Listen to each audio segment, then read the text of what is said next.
You are listening to comedian Myq Kaplan tell you that you're listening to Brent and Jason on Jacked Up. Jacked Up Radio 93.1 FM. We're back on the show, and joining us now is comedian Myq Kaplan, a top 5 finalist from Season 7 of Last Comic Standing. You might have also seen him on Comedy Central Presents, as well as late-night shows with David Letterman and Craig Ferguson. So welcome to the show. What's up? Glad to have you. I'm happy to be here. I would also be happy to be on the Letterman show. Unfortunately, that I was on Conan's Tonight Show, Letterman's competitor. So I just want to start off on the right foot. I don't want to, say that you were wrong, but you were. But other than that... that's all right. That's what I get for trusting the Internet, I suppose. Sometimes the Internet has things that aren't true. Is anybody know about this? Somebody should put that on the Internet. I think I definitely needed that disclaimer before we started, but I guess we'll just roll with the punches. Or you could just punch in and pretend like you said the right thing, and then I look like I'm correcting you for no reason, like a weirdo. That's true. We could definitely do that after a while. I may look into that, but in the course of preparing for this interview, I've been methodically online stalking you for the past several days and had taken to the belief you're in Minnesota, but realized you were on to me and are apparently back east somewhere. That was well played, but you did some other performances, including a set at Arts Quest in Pennsylvania this past week. How'd that go, and what do you have coming up next?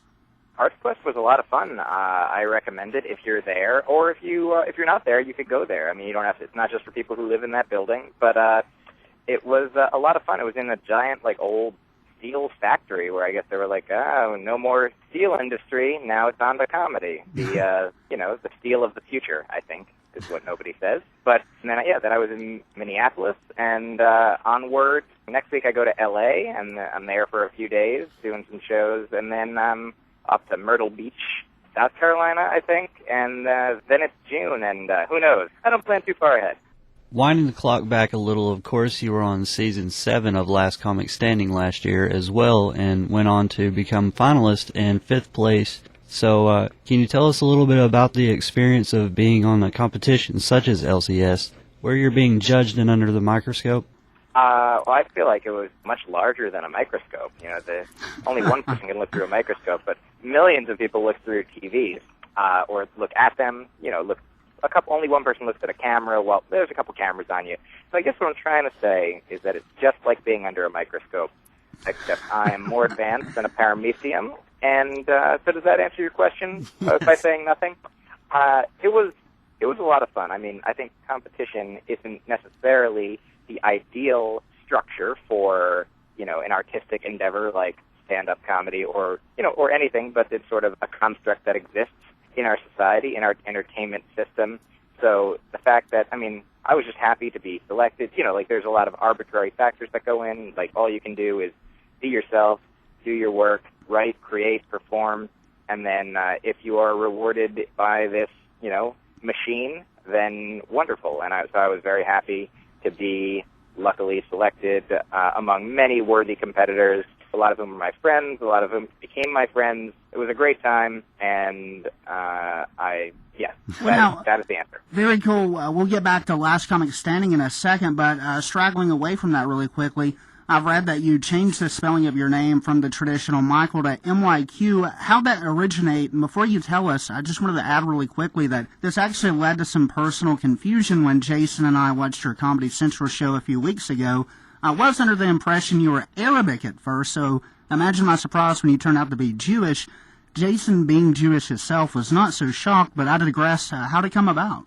Well, that's a fine question, and I'll answer it. It's a very quick answer, but first, I think the Arabs and the Jews have a lot in common. They both read the alphabet in the same direction. They both enjoy hummus and living in the desert. There's a lot in common. I think they believe in the same God. It's just a perspective of which way they're looking at that God. But sorry to not make that hilarious. But it's been, at least I'm not murdering anybody, which is what some many people do who believe in things. So and who don't believe in things. I don't want to say that there are no murdering atheists either, or agnostics. Anyone can murder anyone if they want to, and go to jail and find religion, or lose religion. If you go to jail as a religious person and you find atheism, and that helps you through things, then even better.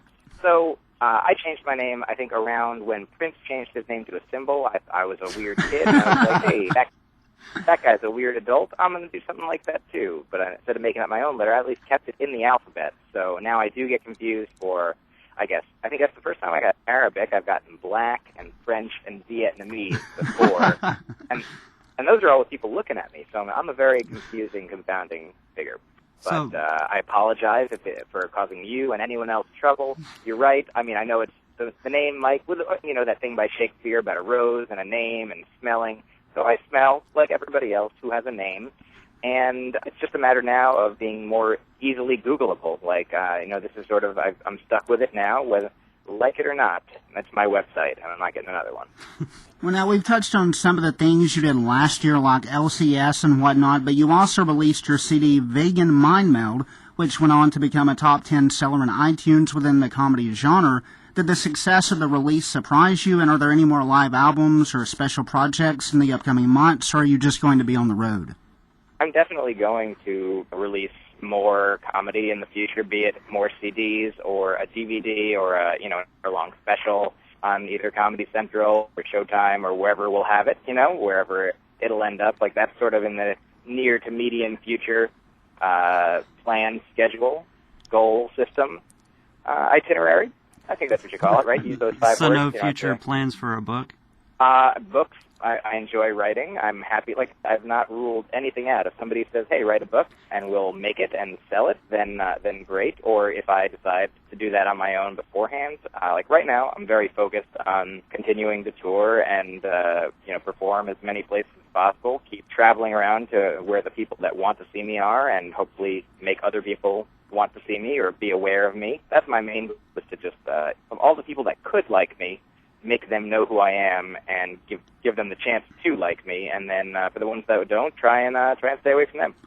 And you mentioned, of course, touring, and touring comes with a lot of interaction between you and all sorts of people. Just out of pure curiosity, where, in your opinion, are the hottest girls at?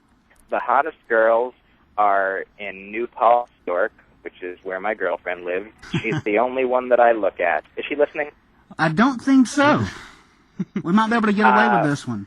Well, in case, who knows who is listening, but honestly, I think there's nice-looking people where probably the places where there are the most people, or where the nicest weather is. I don't know, like, obviously, a lot of good-looking people sort of gravitate towards California to try and get into the business of being good-looking, be it, acting, modeling, that sort of thing. So I think, sort of maybe the best-looking people of all types will, locomote, gravitate, motivate to move to somewhere that their good-lookingness can be used in their favor, more so than just being the most good-looking in Topeka.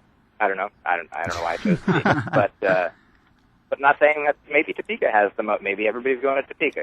I haven't been everywhere. I don't want to make any grand claims to things, but I'll stick with wherever my girlfriend is. That's where the hottest girls are.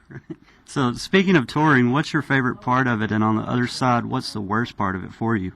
I'll start with the worst part is really, it's all relative, because I love what I'm doing and I wouldn't trade it at all, except for, I guess enough money that I didn't have to do it. But then I would still do it, but only to the places where, like, the best part is going to, really great places, performing for great audiences. Like, I was just in Minneapolis, and every time I've been there, I've had a great time. Like, it's a great town for comedy. Portland, Oregon, San Francisco, San Diego, like Boston, where I started, Chicago, Austin, like loads of places that are just fun to go, cool cities, meet new people, hang out with the comedians that are there. The only part that I don't specifically love is if I'm like on the road. Like when we were on tour, it was great, but we were in a different city every night. And so having to get up and travel every day, that sort of, I know other people get up every day and go to a job that they may not love. And I'm fine if I have to get up every day and get on a plane or get in the car and listen to music or watch DVDs or read books while I'm flying. Like, I know that is not the end of the world. So that's the second best part of it, and the other thing is the best part. Well, now, before we wrap up, could you tell people, our listeners out there, some different places they could go to learn more about you and your comedy? Well, if you spell my name right, then you can just plug that into your computer, put a .com on it, or go put a facebook.com/before it, or, a MySpace if you're still in a cave, or, anywhere, YouTube or iTunes, my CD's on there.